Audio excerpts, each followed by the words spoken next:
Assalamu alaikum. Here in my video, I'm going to share some biological facts that are related to gaseous exchange. आपके biology के chapter number 1 में से आपको कुछ important facts बताए जाएंगे इस वीडियो में। ठीक है, क्या होता है बेसिकली बहुत अननेसेसरी डाटा पड़ा होता है बुक्स में, और जिसकी वजह से आप लोगों की जो फोकस है वो मेन ऑब्जेक्ट से हट के उस पर चला जाता है, जिसकी वजह से आपको बहुत ज़्यादा मेहनत करनी पड़ती है। इसके अलावा आपका बहुत ज़्यादा टाइम वेस्ट होता है। तो इसमें हम बताएंगे शॉर्ट क्वेश्चंस एक्सपेक्टेड आपको कौन से आ सकते हैं, लॉन्ग क्वेश्चंस कौन से आ सकते हैं, और मैं हर एक टर्मिनोलॉजी को कोशिश करूँगी कि आप लोगों को बहुत अच्छे से समझ आ जाए। So let's begin our chapter number 1। First of all हम इसमें मेजर कॉन्सेप्ट्स देखेंगे। Gaseous exchange in plants, gaseous exchange in animals और रेस्पिरेटरी डिसऑर्डर्स। प्लांट्स और एनिमल्स दो अलहदा से किंगडम्स हैं, ठीक है। और गैशियस एक्सचेंज रेस्पिरेटरी से कैसे आपस में ये दो वर्ड्स, मतलब यहाँ पे ये क्यों नहीं लिखा इन्होंने गैशियस एक्सचेंज डिसऑर्डर्स, यहाँ पे respiratory system in animals, both are interlinked. क्यों? क्योंकि रेस्पिरेटरी जो है एनिमल्स में स्पेशली रेस्पिरेटरी ऑर्गन्स इन्वॉल्व होते हैं जो कि गैशियस एक्सचेंज का प्रोसेस करते हैं, और जबकि प्लांट्स में सिंपल सेल होता है, ठीक है, सेलुलर लेवल पे हो रही होती है। और यहाँ पे क्या होता है, ऑर्गन्स।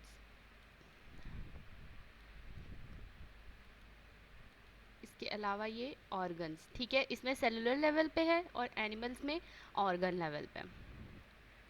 नेक्स्ट हम स्टार्ट करते हैं सेलुलर रेस्पिरेशन, डेफिनेशन है इसकी, और उसके बाद यहाँ पे गैशियस एक्सचेंज की डेफिनेशन है। फर्स्ट ऑफ ऑल हम देखते हैं सेलुलर रेस्पिरेशन क्या होता है, ठीक है। सेलुलर रेस्पिरेशन, रेस्पिरेशन का मतलब हम देख लेते हैं। सेलुलर का मतलब नाम से हमें पता चल रहा है सेल लेवल पे। The process in which carbon hydrogen bonds in food are broken by oxidation reduction reactions and energy is transformed into ATP is called cellular respiration. यहाँ पे मैंने कुछ चीज़ें हाईलाइट की हैं। For example first of all है carbon hydrogen bonds. Carbon hydrogen bonds present होते हैं हमारी फूड में। हमारी फूड जो हम इनटेक करते हैं दैट इज स्पेशली लिपिड्स, ठीक है, लिपिड्स हो सकते हैं। इसके अलावा और क्या हो सकता है, ग्लूकोज, ठीक है, ग्लूकोज,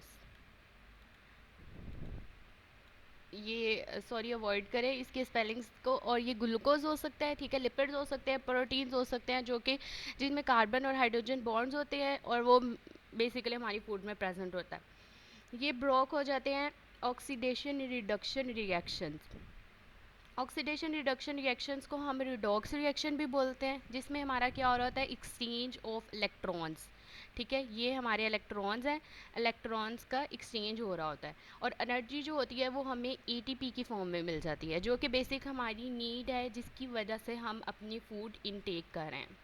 नेक्स्ट बताया गया है कि सेलुलर रेस्पिरेशन को हम एरोबिक रेस्पिरेशन भी बोलते हैं।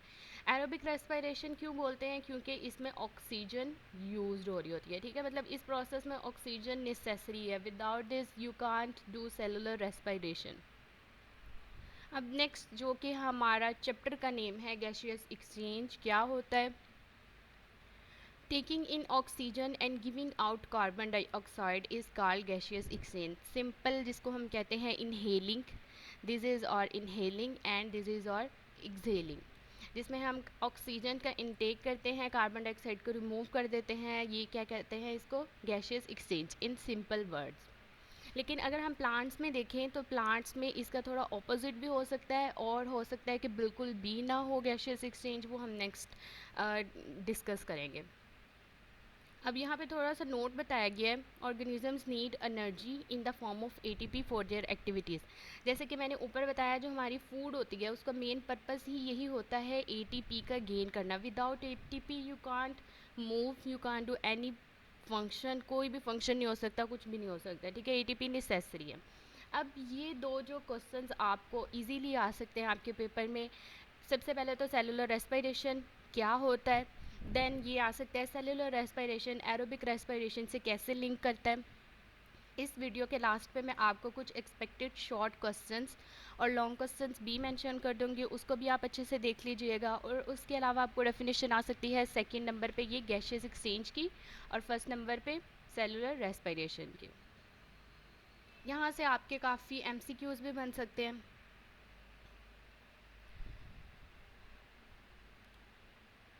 नेक्स्ट हमारे पास है ब्रीथिंग वर्सेस रेस्पिरेशन।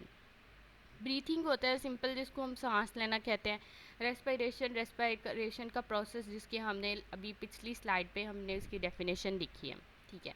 ब्रीथिंग क्या होता है? Breathing is a process by which humans take air in, ठीक है, एयर को इनहेल करते हैं and remove air out of the body.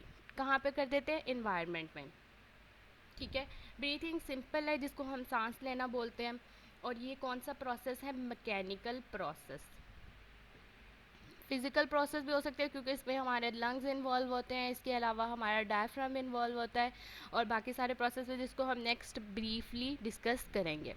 Respiration क्या होता है? ये मैकेनिकल प्रोसेस है, इसके अलावा बायोकेमिकल प्रोसेस है। बायोकेमिकल प्रोसेस क्यों है? क्योंकि रेस्पिरेशन में अभी लास्ट पे हमने डिस्कस किया कि हम क्या करते हैं, अपनी फूड में से कार्बन और हाइड्रोजन की जो मॉलिक्यूल्स होते हैं, कार्बन हाइड्रोजन मॉलिक्यूल्स, उनकी ब्रेक डाउन करते हैं। So this is our biochemical process. इसमें आपको शॉर्ट क्वेश्चन आ सकता है, differentiate between breathing and respiration, ठीक है, एक ये क्वेश्चन हो सकता है। लास्ट में मैंने मेंशन किया, आप वहाँ से भी देख सकते हैं।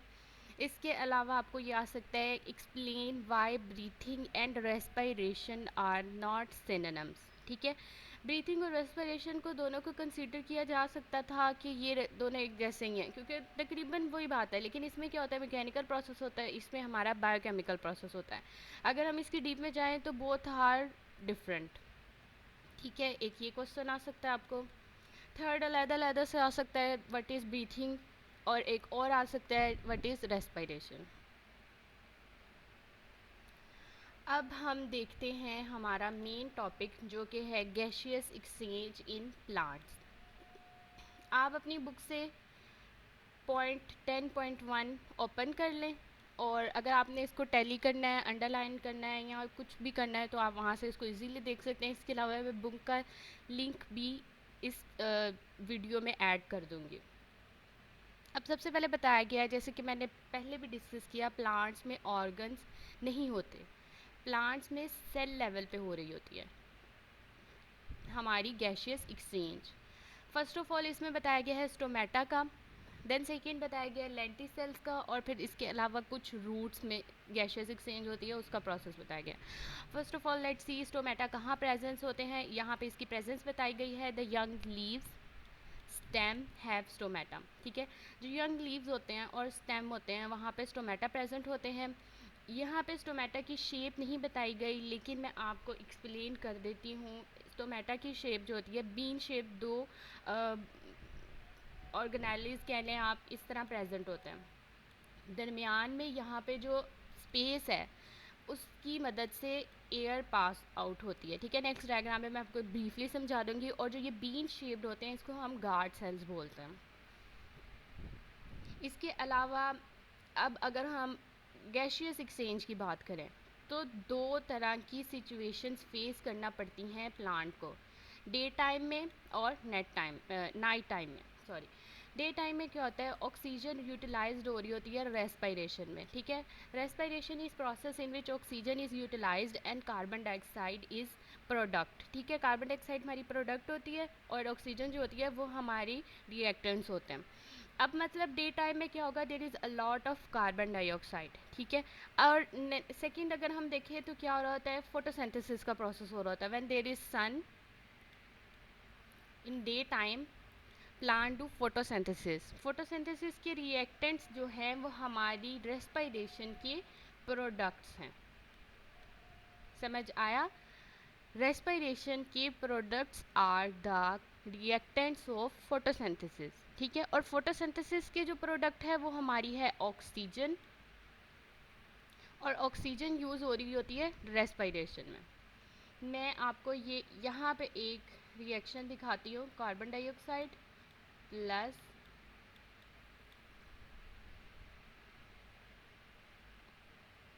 हमारे पास है ऑक्सीजन, ठीक है। ये कार्बन डाइऑक्साइड जो है ये उसकी है रेस्पिरेशन में यूज़ हो रही है, और जो ऑक्सीजन है यहाँ पे प्लस रिमूव करके एरो का साइन कर देते हैं, ऑक्सीजन जो है वो यूज़ हो रही है फोटोसिंथेसिस में। तो अब जैसे कि रेस्पिरेशन बहुत ज़्यादा हो रही है तो कार्बन डाइऑक्साइड हो रही है, फोटोसिंथेसिस में ऑक्सीजन हो रही है, तो दोनों एक दूसरे को कैंसिल कर देंगे। जो उसमें यूज़ हो रही है वो वहाँ पे हो रही है, और जो वहाँ पे हो रही है वो उसमें हो जा रही है यूज़। सिंपल इसको समझने की ज़रूरत है। उसके बाद गैस एक्सचेंज जो है वो बिल्कुल भी नहीं होगा, ज़ीरो हो जाएगा हमारा। अब नाइट टाइम में क्या होगा, gas exchange occur by the stomata, stomata के ज़रिए से नाइट टाइम में गैस एक्सचेंज होता है। डे में तो हमारा गैस एक्सचेंज हो ही नहीं रहा। नाइट में कैसे होता है कि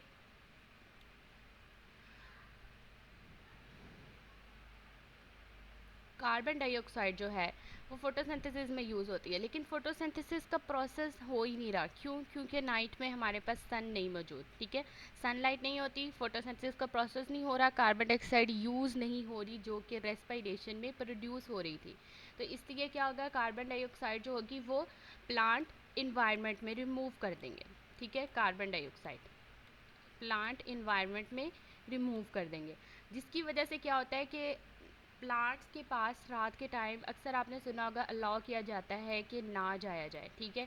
क्यों ना जाया जाए? क्योंकि वहाँ पे कार्बन डाइऑक्साइड का लेवल बहुत ज़्यादा हो जाता है। किस वजह से? क्योंकि रेस्पिरेशन का प्रोसेस हो रहा होता है, ठीक है। इस वजह से प्लांट्स के पास जाने से अलाउ करते हैं, क्योंकि वी नीड ऑक्सीजन। ऑक्सीजन हमें चाहिए होती है, ऑक्सीजन हमें नहीं मिलेगी, जबकि हमें क्या मिलेगा वहाँ से, कार्बन डाइऑक्साइड। और कार्बन डाइऑक्साइड की एक्सेसिव अमाउंट की वजह से आप बेहोश हो सकते हैं या फिर डेथ भी हो सकती है। नेक्स्ट है लेंटिसेल्स के बारे में। लेंटिसेल्स क्या होते हैं? प्रेजेंट ऑन बार्क, बार्क पे प्रेजेंट होते हैं। बार्क क्या है? जितने भी वुडी स्टेम्स हैं या फिर मेच्योर रूट्स हैं। वुडी स्टेम्स मतलब जो हमारे बड़े लॉन्ग लॉन्ग ट्रीज़ हैं, ठीक है, जिनकी लेंथ भी ज़्यादा होती है, विड्थ भी ज़्यादा होती है, उनके ऊपर ये दिखाया गया है टिनी टिनी स्ट्रक्चर्स होते हैं जो कि थोड़े से रेज्ड हुए होते हैं जनरल सरफेस से। ये इसकी थोड़ी सी एक ब्रॉड से स्ट्रक्चर दिखाई गई है।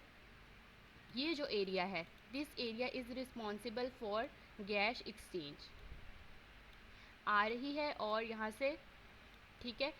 इसके बाद ये कहाँ पे प्रेजेंट होते हैं इसका पता चल गया। अब यहाँ पे इसकी डेफिनेशन है कि एक्चुअल में लेंटिसेल्स होते क्या हैं। लेंटिसेल्स आर पोर्स, कहाँ पे प्रेजेंट होते हैं, लेयर ऑफ बार्क पे। रिस्पॉन्सिबल किस लिए होते हैं, गैशियस एक्सचेंज पे। किस में होते हैं, वुड में, ठीक है। इसमें 3-4 चीज़ें बताई गई हैं, ये बहुत ईजी है इंस्टेड ऑफ स्टोमेटा। आपको ये अलहदा से शॉर्ट क्वेश्चन भी पूछा जा सकता है। इसके अलावा आपको लॉन्ग क्वेश्चन अगर आए तो आप लॉन्ग क्वेश्चन में स्टोमेटा का भी बताएंगे और लेंटिसेल का भी बताएंगे। नेक्स्ट इसमें बताया गया है थोड़ा सा, moreover gases diffuse in and out of their general surface of the young roots. कुछ यंग रूट्स होते हैं जो कि प्लांट की यंग रूट्स होती हैं, टीनी टीनी स्ट्रक्चर्स होती हैं, उनमें गैशियस एक्सचेंज ज़रूरी होती है, क्योंकि उनको अभी ऊपर से मतलब जो उनके प्लांट्स बन गए हैं, ठीक है, वहाँ से अभी फोटोसिंथेसिस का प्रोसेस बहुत ज़्यादा नहीं हो रहा, जिसकी वजह से उनको क्या होता है, गैशियस एक्सचेंज की नेसेसरी होती है, नीड होती है, इसलिए वो अपनी रूट्स के ज़रिए से कर लेते हैं। अब नेक्स्ट अगर हम देखें इक्वेटिक प्लांट्स में, तो इक्वेटिक प्लांट्स में डायरेक्टली वाटर में ही रिलीज़ कर देते हैं अपनी ऑक्सीजन को भी और कार्बन डाइऑक्साइड को भी। ये सिंपली है, बहुत ज़्यादा कोई टफ नहीं है, ठीक है। अब इसके बाद है यंग स्टेम्स और रूट्स में भी होती है, लेकिन वो किसकी मदद से होती है, क्यूटिकल की मदद से। क्यूटिकल नेक्स्ट हम देखते हैं, हमारे पास एक स्ट्रक्चर है। प्लांट की जो सेल है, ठीक है, ये प्लांट की एक पूरी लीफ दिखाया गया है, गैसियस एक्सचेंज इन लीफ। सबसे पहले आउटर स्ट्रक्चर होती है जिसको हम क्यूटिकल बोलते हैं। देन हमारे पास एपिडर्मिस आ जाती है। फिर उसके बाद मीज़ोफिल सेल्स। मीज़ोफिल सेल्स जो होते हैं, these are responsible for gaseous exchange in leaf, ठीक है। ये लार्ज टाइप ऑफ सेल्स होते हैं। इसके अलावा इन सेल्स के दरमियान में ये एयर स्पेसेस हैं, ठीक है, ये मैंने ऐसे करके थोड़ा हाईलाइट कर दिया है, एयर स्पेसेस हैं जिसके अंदर गैसियस एक्सचेंज हो रही होती है। ये देखें, एयर मूव करी है और एयर बाहर भी निकल रही है। देन नेक्स्ट आ जाती है हमारी structure stomata, most important structures in gaseous exchange. जिसकी ये स्ट्रक्चर इसकी थोड़ी सी दिखाई गई है, ये इसके 2 गार्ड सेल्स हैं, ठीक है। ये जो इसका होल है या पोर कह लें आप, यहाँ से एयर मूव कर रही है और आउट हो रही है, ठीक है। Air inter, air leaves. Stomata की मदद से बहुत ज़्यादा लेवल पे गैशियस एक्सचेंज होता है, ठीक है। और ये अक्सर प्लांट की अपर सरफेस पे भी मौजूद होते हैं, लेकिन ज़्यादातर प्लांट की लोअर सरफेस पे मौजूद होता है। नेक्स्ट ये हमारे कुछ एक्सपेक्टेड शॉर्ट क्वेश्चंस हैं, ठीक है। ये सारे आप एक दफ़ा अच्छे से देख लीजिए। अगर आपको इसके क्वेश्चंस की समझ नहीं आती है तो आप नीचे कमेंट बॉक्स में मुझसे पूछ सकते हैं। इसके अलावा इसी वीडियो में आपको इन सब के होपफुल सारे आंसर्स मिल जाएंगे। नेक्स्ट ये हमारे एक्सपेक्टेड लॉन्ग क्वेश्चंस हैं, ठीक है। Write down the process of gas exchange in plants. और इसके अलावा ये जो एक क्वेश्चन है, this question is also involve in the exercise of your text book.